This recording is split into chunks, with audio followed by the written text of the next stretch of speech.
in association with Bhushan Jewellers, Solan. Himachal Pradesh विधानसभा का budget सत्र 26 फरवरी से शुरू होने जा रहा है।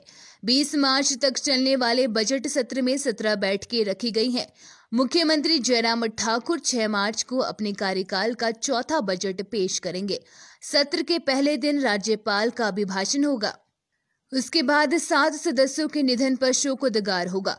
कोरोना के बीच हो रहे बजट सत्र में नियमों का ध्यान रखा जाएगा।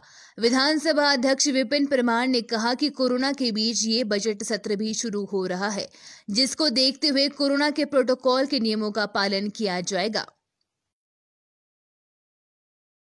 शिक्षा विभाग द्वारा सिरमौर जिला मुख्यालय नाहन में विशेष रूप से अक्षम बच्चों के लिए विभिन्न प्रकार की प्रतियोगिताओं का आयोजन किया गया।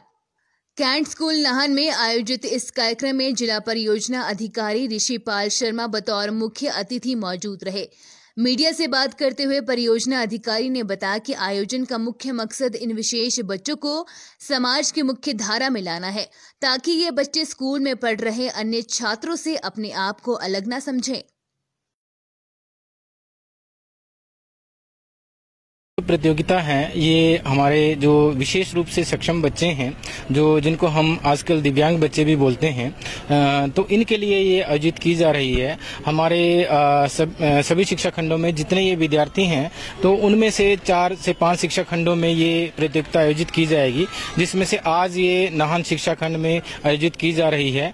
और इसमें हमारे जो प्राथमिक विद्यालयों के और मिडिल और हाई सीनियर सेकेंडरी सभी के विद्यार्थी होते हैं, लेकिन अभी कोविड-19 की वजह से जो है थोड़ी स्थितियां ऐसी देखते हुए ये विद्यार्थी अभी 50% की संख्या में आज हमारे पास हैं। लेकिन इनको हर साल इस प्रकार का ये कार्यक्रम कराया जाता है शिक्षा विभाग की तरफ से, जिसमें इन विद्यार्थियों को भी दूसरे विद्यार्थियों के साथ मिलकर के शिक्षा ग्रहण करने के अवसर प्रदान करने का एक मौका दिया जाता है। और इसमें हमारी टीम के सभी सदस्य लगे हुए हैं, जिसमें कि श्री मनोज जी हैं, जो कि हमारे बॉयज सीनियर सेकेंडरी स्कूल में कार्यरत हैं, और मैडम सुषमा जी हैं, और इसमें टीम के सदस्य हमारे बीओ साहब हैं महिमा दत्त जी, और दोनों बीआरसी साथी हमारे जो कि सचिन जी और यशपाल जी, और हमारे साथ आए हुए जो हैं श्री प्रताप राशर जी, और इसमें मैडम मुनीष जी अभी तक इस कार्यभार को देख रही थी और उनका सहयोग कर रही थी मैडम शिवानी जी, और अभी हमारे साथ इसमें नई सदस्य जुड़ी हैं मैडम शैली जी, वो इस कार्यक्रम को पूरी तरह से देखेगी।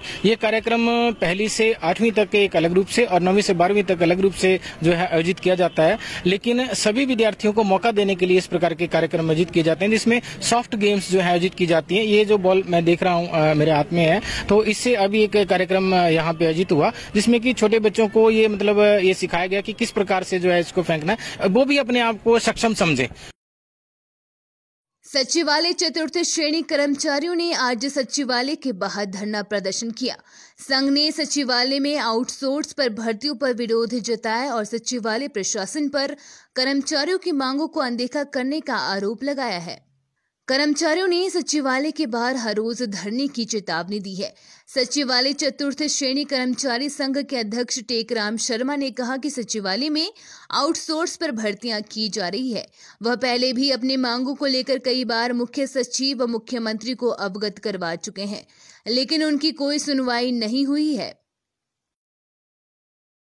हमारे जो यहाँ पे इन्होंने एक तो आउटसोर्स कर दिया, अब सुरक्षाएं हमारे ऊपर बहुत भारी पड़ रही है। हमारे 9 पोस्टें खाली हुई है गेट कीपरों की, उसमें भी कोई भी इन्होंने काम नहीं, उसमें भी नहीं इन्होंने फाइलें चलाई। दूसरा केयर टेकर है, कई चीज़ें जो भी चीज़ें हैं उसमें जो हमारे ऊपर जो इन्होंने अभी कोई गौर नहीं सुनी। मैं मुख्य सचिव से मिला का मुख्य सचिव तो हमारे टाइम ही देते मिलने का, वो तो नफरत करते। एक हिमाचल के होते हुए भी, हिमाचली हमारे आजकल मुख्य सचिव, मैंने जो है 9 मुख्य सचिव भेज दिए, तब से मैं प्रधान हूँ, पर ऐसे मुख्य सचिव और ऐसे अफसरशाही मैंने आज तक नहीं देखी। कांग्रेस प्रदेश अध्यक्ष कुलदीप सिंह राठौर ने प्रदेश सरकार द्वारा नगर निगम चुनाव को पार्टी चिन्ह पर करवाए जाने के निर्णय का स्वागत किया है। शिमला में मीडिया से बातचीत के दौरान कुलदीप सिंह राठौर ने कहा कि पूर्व में संपन्न हुए पंचायती राज संस्थाओं में भाजपा पर धनबल का प्रयोग कर अध्यक्ष उपाध्यक्ष की नियुक्तियां की, लेकिन पार्टी सिंबल पर चुनाव घोषित होने से अब इस तरह की गतिविधियों पर लगाम लग सकेगी। इसके कांग्रेस 2022 के चुनावों को लेकर कसौली में 27 फरवरी को रणनीति बनाएगी।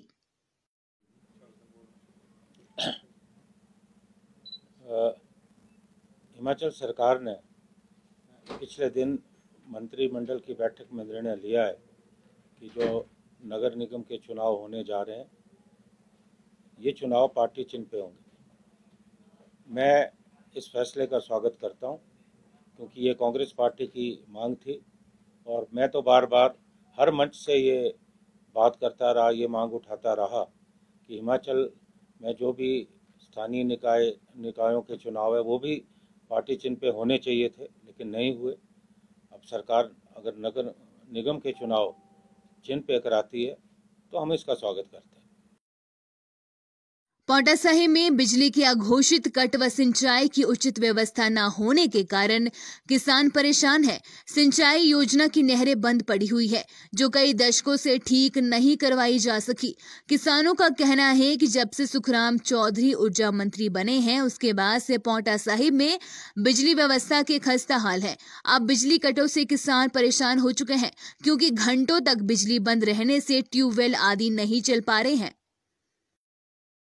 यहाँ पर जिमींदारों का बहुत बुरा हाल है। सरकार नाम मात्र की है ना। जयराम ठाकुर ने तो कभी पांवटा में आके देखा भी नहीं होना, पर जो हमारे सुखराम जी मंत्री बने हैं ना, उनको भी नहीं पता भाई बिजली यहाँ पर 24 घंटे रहती है कि नहीं रहती है। हमारे जब भी मोटर चलाते हैं 10-10 बार कट लगते हैं, बड़े परेशान होते हैं। यहाँ से जाते हैं खेत में, जाके देखते हैं पानी आ गया तो वहाँ पर सूखा पड़ा है। बाकी जिन लोगों के पास ट्यूबवेल है उन बेचारों का क्या हाल है कि मोटर चल देती है, बिल बड़े भारी आते हैं। बिल में पता नहीं क्या सरचार्ज क्या लगा दिए उन्होंने। बिजली मंत्री बने हैं तब से मेरे को तो ऐसा लगता है कि हमारे साथ कोई ऐसा धोखाधड़ी कर दी कि पांवटा को बिजली महकमा दिया। तो बिजली उसी दिन से महंगी है। और दूसरा इसके अंदर ये है कि जो बिजली के बिल हैं वो जब से सुखराम चौधरी जी मंत्री बने हैं और कई महीने बाद कट के आते हैं। चौधरी साहब पता नहीं इनके साथ कोई बदला लिया हिमाचल प्रदेश सरकार ने कि जब से भी बिजली के ये मंत्री बनाए हैं तो तब से इतने घोषित कट लग रहे हैं। लोग फसलों के अंदर पानी लगाने की जब कोशिश करते हैं तो मेरे ख्याल दिन में जहां 2 घंटे में पानी हो जाता है, सारा दिन लगता है। इतने घोषित कट यहाँ लगाए जाते हैं। नाहन के ऐतिहासिक पक्का तालाब व आस्था स्पेशल स्कूल परिसर में की जा रही पार्किंग का विरोध शुरू हो गया है। पार्किंग के विरोध में यहां आस्था स्कूल के बच्चे स्कूल प्रबंधन व वरिष्ठ नागरिक धरने पर बैठ गए हैं। विरोध कर रहे लोगों का कहना है कि पिछले करीब कई सालों से आस्था वेलफेयर सोसाइटी द्वारा यहां आस्था स्पेशल स्कूल चलाया जा रहा है और इस स्थान पर स्कूल के बच्चे खेलते हैं। साथ ही यहां सुबह शाम शहर के वरिष्ठ नागरिक घूमने आते हैं। ऐसे में यहां पार्किंग बनाया जाना सही नहीं है।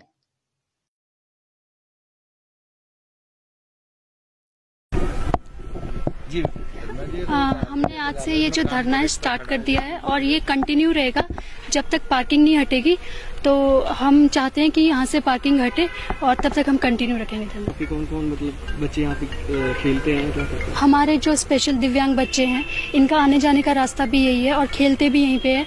हमारा डीएड कॉलेज है, ये भी यहीं पे बच्चे खेलते हैं और एक यहाँ पे ही किंडरगार्टन स्कूल है, वो भी बच्चे यहीं पे खेलते हैं और साथ में डे केयर सेंटर है और वो भी जो सीनियर सिटीजन है 10 to 5 तो यहाँ पे रहते ही हैं और उसके अलावा शाम को इवनिंग वॉक भी करते हैं। पहले तो ये चीज है कि यहाँ पार्किंग बनाने का कोई औचित्य नहीं है कि नाहन के 400 साल एमसी नाहन ऐसे बना रही है। मतलब जो मेरा नाहन बदल रहा है, वाकई नाहन बदल रहा है, क्योंकि व्यवस्थित कहीं भी नाहन में कुछ नहीं रहा। आप देखिए कि यहाँ अगर पार्किंग अगर आप ही को अच्छी लग रही है इस धरोहर में, आप भी यहाँ के पले बड़े हो, हम भी पले बड़े हैं। पहली चीज है कि यहाँ का जो वातावरण है वो कैसा सौंदर्यकरण जो है उस पार्किंग से अगर आपको लग रहा है कि अच्छा है तो आप बोल सकते हैं जायज है। दूसरा कि यहाँ पर 20 साल से स्पेशल स्कूल चल रहा है, आस्था दिव्यांग बच्चे यहाँ पर पढ़ते हैं, old age day care centre है, नीचे दूसरा एक बच्चों का छोटे बच्चों का स्कूल चल रहा है जहाँ पर बच्चों शाम को यहाँ पर बच्चे खेलते हैं, अपना जो बुजुर्ग लोग हैं वो अपना टहलते हैं यहाँ पर। तो इन्होंने अभी हमने कांटेक्ट करा, अविनाश गुप्ता जी को कांटेक्ट करा, वाइस प्रेसिडेंट जो हैं हमारे म्युनिसिपल काउंसिल में, और हमने डीसी साहब से भी कांटेक्ट करा। मतलब डी साहब ने बात करी ईओ साहब से, तो वो कहते हैं टेम्परेरी पार्किंग है, अभी इस बिल्डिंग को बनने में 3 साल लगेंगे। तो 3 साल तक क्या बच्चे खेले ना, बच्चे घर में बैठ के जो है वो मोबाइल और लैपटॉप पे खेले। सिरमौर जिला मुख्यालय नाहन में आज सैकड़ों जेबीटी प्रशिक्षुओं ने अपनी एक सूत्रीय मांग को लेकर रैली निकाली, जिसके बाद जेबीटी प्रशिक्षुओं ने डीसी के जरिए मुख्यमंत्री को ज्ञापन भी भेजा है। दरअसल जेबीटी प्रशिक्षुओं की मांग है कि प्रदेश में बीएड धारकों को जेबीटी के समकक्ष ना समझा जाए। यदि बीएड धारकों को जेबीटी के लिए पात्र माना जाता है तो जेबीटी की डिग्री प्राप्त कर चुके सैकड़ों छात्रों के भविष्य पर तलवार लटक जाती है। लिहाजा बीएड को जेबीटी व डीएलएड के साथ कंपेयर ना किया जाए। और प्रदेश के सर वो बेरोजगारी जेबीटी बेरोजगारी की संख्या बढ़ती जा रही है। हर साल सर हिमाचल प्रदेश में 12 गवर्नमेंट डाइट्स और 28 निजी डाइट से प्रशिक्षण जेबीटी प्रशिक्षण ले रही है। लेकिन सर प्रदेश सरकार जेबीटी प्रशिक्षुओं के खिलाफ जेबीटी प्रशिक्षुओं के साथ अच्छा व्यवहार नहीं कर रही है। और 2019 में जो 617 पोस्ट निकली थी जेबीटी की, वो अभी तक कोर्ट में फंसी हुई है। नहीं सर, मेन रीजन क्या है? कोर्ट बोल रही है कि गवर्नमेंट अपना रिप्लाई दे। 27 तारीख को सर अभी कोर्ट में रिप्लाई देना गवर्नमेंट ने ना, अभी फरवरी को, तो गवर्नमेंट अपना स्पष्ट ये नहीं दे पा रही है। और हम उनको जहां भी हम सरकार से मिल रहे हैं प्रदेश में हर जगह पर, वो ये बोल रहे कि हम आपके साथ है। ये सर जो हमने आज रैली का आयोजन किया है, इसका सिर्फ एक ही हमारा जो उद्देश्य है ये है कि जो 27 तारीख को जो सरकार जो है वो हमारे फेवर में ही आए, क्योंकि जेबीटी और बीएड दोनों अलग अलग है। इसलिए बीएड अपने उस पे रहे, हायर या सेकेंडरी जिस पे भी है, और हम जो प्राइमरी लेवल के हमें प्राइमरी पे दे। हम सर अगर बीएड को मान्यता दी जाए ना तो वो बहुत सारे हैं, वो 50-60 हजार बच्चे हैं वो, ठीक है, और हम 15,000 है। पहली बात ये। दूसरी बात ये कि अगर बैच वाइज भी भर्ती होती है तो बैच वाइज उनकी भर्ती चल रही है 1999 की भर्ती, हमारा चल रहा है 2013 का बैच। तो 2013 से लेके अब अगर 1999 वाले पहले लगे तो हमारे जेबीटी वाला जो 2013 वाला बंदा है वो कब लगेगा? वो लगेगा कभी जब 57 साल का होगा, वो 58 में वो रिटायर हो जाएगा। इसलिए सर उनका जो टीचिंग जो उन्होंने ट्रेनिंग करी 2 साल, हमने ट्रेनिंग करी 2 साल, हमने अलग अलग की। उनके सब्जेक्ट अलग, उनके सिर्फ 2 टीचिंग सब्जेक्ट, हमारे 11 सब्जेक्ट पढ़ने पड़ते हैं। हमारे को 5 तो हमारे टीचिंग सब्जेक्ट होते ही होते हैं।